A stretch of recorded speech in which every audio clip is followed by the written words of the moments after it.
Magandang umaga mga kapuso, nandito naman ako ngayon sa Enrile, Cagayan na isa sa mga bayan na katabi nitong Cagayan River at isa rin sa posibleng bahain sakali man magtuloy-tuloy ang sama ng panahon na hatid ng bagyong Mirasol at nitong kapapasok lang na bagyong Nando.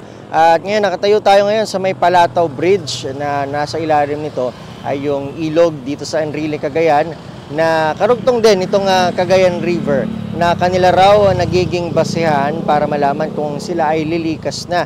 Ayon sa MDRRMO ng Enrile, Cagayan, ngayon ay nasa 5.15 meters na yung taas ng ilog dito sa ilalim ng Palataw Bridge. Ayan daw ay nasa alert status na, alert level status na.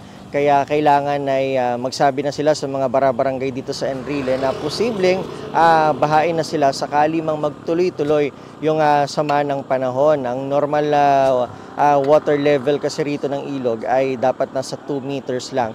At kaya ngayon ay nag-iikot-ikot na at naghahanda na rin itong Enrile, Cagayan MDRRMO para magsabi sa kanilang mga residente na kailangan na nila maging alerto dahil unti-unting tumataas yung ilog dito sa ilalim ng Palataw Bridge dahil ang unang daw tatamaan yan ay yung mga farmland na konektado dito sa ilog na to at saka kapag umakyat na sa 8 meters itong ilog ay saka kakainin o papasok na yung mga tubig doon sa mga kabahayan. So ngayon, yung mismong Cagayan River naman, pagpasok natin dito kahapon or pagdating natin dito sa Cagayan Valley kahapon, nasa 2.6 meters pa lang yung taas ng Cagayan River. Pero sa ngayon ay medyo tumaas ito, nasa 3.8 meters na siya.